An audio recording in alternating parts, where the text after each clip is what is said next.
नमस्कार।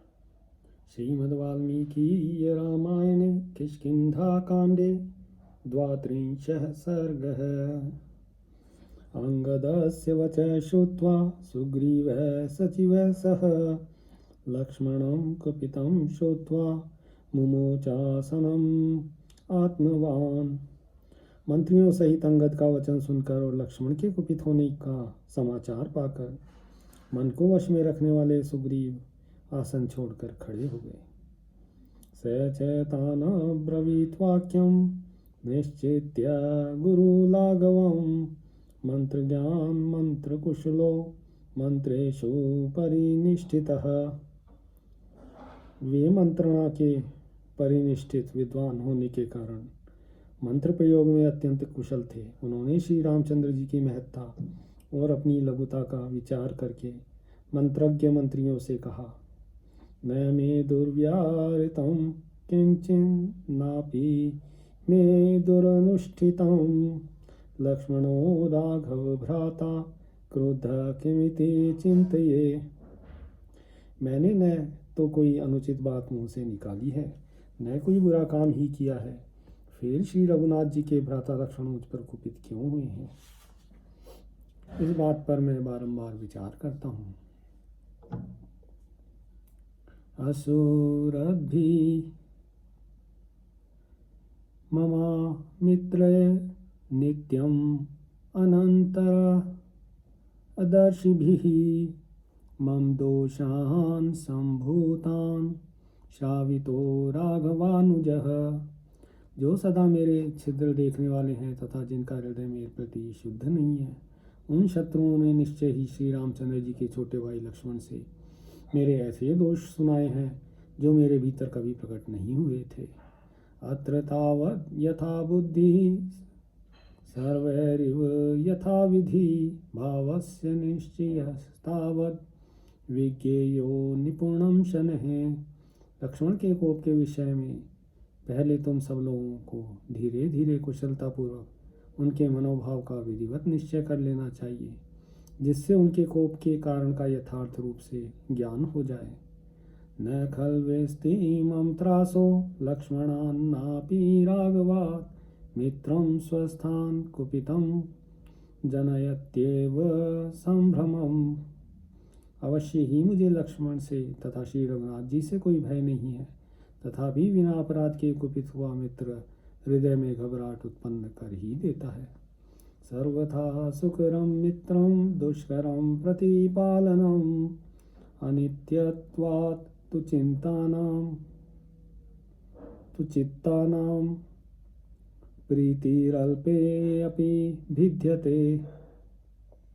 मैं किसी को मित्र बना लेना सर्वथा सुकर है, परंतु उस मैत्री का पालन या निभाना बहुत कठिन है, क्योंकि मन का भाव सदा एक सा नहीं रहता। किसी के द्वारा थोड़ी सी भी चुगली कर दी जाने पर प्रेम में अंतर आ जाता है।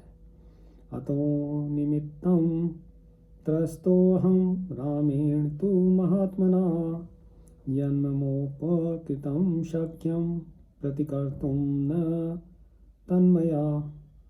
इसी कारण मैं और भी डर गया हूँ, क्योंकि महात्मन राम ने मेरा जो उपकार किया है उसका बदला चुकाने की मुझ में शक्ति नहीं है। सुग्रीवेणैव मुक्ते तु हनुमान् हरिपुंगवः उवाच स्वेन तर्केण मध्येन वानरं मंत्रिणाम्। सुग्रीव के ऐसा कहने पर वानरों में श्रेष्ठ हनुमान जी अपनी युक्ति का सहारा लेकर वानर मंत्रियों के बीच में बोले, सर्वथा न तदाश्चर्यं यत्त्वं हरिगणेश्वर न विस्मरसि सुस्निग्धम् उपकारं कृतं शुभम। कपिराज, मित्र के द्वारा अत्यंत पूर्वक किए गए उत्तम उपकार को जो आप भूले नहीं हैं, इसमें सर्वथा कोई आश्चर्य की बात नहीं है। राघवेण तु वीरेण भयम् उत्सृज्य दूरतः त्वत्प्रियार्थं हतो वाली शक्रतुल्य पराक्रमः सर्वथा प्रणयात् क्रुद्धो राघवो नात्र संशयः भ्रातरं संप्रहितं वाल्लक्ष्मणं लक्ष्मीवर्धनम। वीरवर श्री रघुनाथ जी ने तो लोकापवाद के भय को दूर हटाकर आपका प्रिय करने के लिए इंद्रतुल्य पराक्रमी वाली का वध किया है, अतः वे निस्संदेह आप पर कुपित नहीं है। श्री रामचंद्र जी ने शोभा संपत्ति की वृद्धि करने वाले अपने भाई लक्ष्मण को जो आपके पास भेजा है, इससे सर्वथा आपके प्रति उनका प्रेम ही कारण है। त्वं प्रमत्तो न जानीषे कालं कालविदाम्बर फुल्लसप्तच्छद श्यामा प्रवृत्ता तो शरच्छुभः। समय का ज्ञान रखने वालों में श्रेष्ठ कपिराज, आपने सीता की खोज करने के लिए जो समय निश्चित किया था, उसे आप इन दिनों में प्रमाद में पड़ जाने के कारण भूल गए। देखिए, यह सुंदर शरद ऋतु आरंभ हो गई है, जो खिले हुए चितवन के फूलों से श्याम वर्ण की प्रतीत होती है। निर्मल ग्रहण क्षत्राध्यो प्रणष्ट बलाहका प्रसन्नाश दिशः सर्वः सरितश्च सरांसि च। आकाश में अब बादल नहीं रहे, ग्रह नक्षत्र निर्मल दिखाई देते हैं, संपूर्ण दिशाओं में प्रकाश आ गया है तथा नदियों और सरोवरों के जल पूर्णतः स्वच्छ हो गए हैं। प्राप्तम उद्योग कालम तु नावैषि हरिपुंगव त्वं प्रमत्त इति व्यक्तम लक्ष्मणो अयम इहागतः। वानर राजाओं के लिए विजय यात्रा की तैयारी करने का समय आ गया है, किंतु आपको कुछ पता ही नहीं है।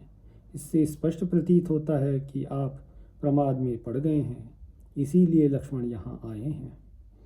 आर्तस्य हृद्दारस्य परुषं पुरुषान्तरात् वचनं मर्षणीयं ते राघवस्य महात्मनः।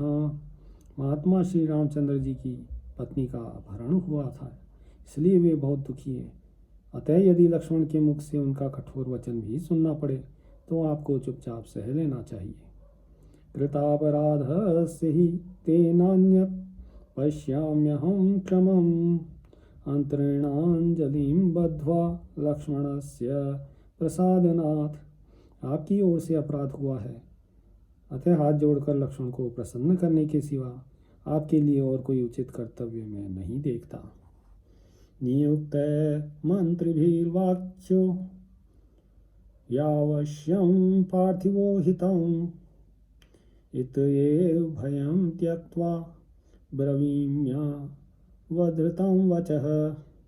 राज्य की भलाई के काम पर नियुक्त हुए मंत्रियों का यह कर्तव्य है कि राजा को उसके हित की बात अवश्य बताएं, अतएव मैं भय छोड़कर आपका निश्चित विचार बता रहा हूँ। अविक्रुद्ध समर्थो हि चापम उद्यम्य राघवः सदैवासुरगंधर्वं वशे स्थापयितुं जगत्। भगवान श्री राम यदि क्रोध करके धनुष हाथ में ले लें तो देवता असुर गंधर्वों सहित संपूर्ण जगत को अपने वश में कर सकते हैं। न स क्षमः कोपयितुं यः प्रसाद्यः पुनर्भवेत् पूर्वोपकारं स्मरता कृतज्ञेन विशेषतः। जिसे पीछे हाथ जोड़कर मनाना पड़े, ऐसे पुरुष को क्रोध दिलाना कदापि उचित नहीं है। विशेषतः वह पुरुष जो मित्र के किए हुए पहले उपकार को याद रखता हो और कृतज्ञ हो, इस बात का अधिक ध्यान रखें। तस्य मूर्ध्ना प्रणम्य त्वं सपुत्रः स सुहृज्जनः राजंस्तिष्ठ स्वसमये भार्तुर्भार्येव तद्वशे। राजन, इसीलिए आप पुत्र और मित्रों के साथ मस्तक झुकाकर उन्हें प्रणाम कीजिए और अपनी प्रतिज्ञा पर अटल रहिए। न राम राजानुज शासनं त्वया कपीन्द्रयुक्तं मनस्साप्य पोहितुं मनोहिते यास्यति मानुषं बलं सराघवस्यास्य सुरेंद्रवर्चसः। वानर राज श्री राम और लक्ष्मण के आदेश की आपको मन से भी उपेक्षा नहीं करनी चाहिए। देवराज इंद्र के समान तेजस्वी लक्ष्मण सहित श्री रघुनाथ जी के अलौकिक बल का ज्ञान तो आपके मन को है ही। इत्यार्षे श्रीमद् रामायणे वाल्मीकि आदिकाव्ये किष्किन्धाकाण्डे द्वात्रिंशः सर्गः। सियावर रामचंद्र पद जय शरणम्।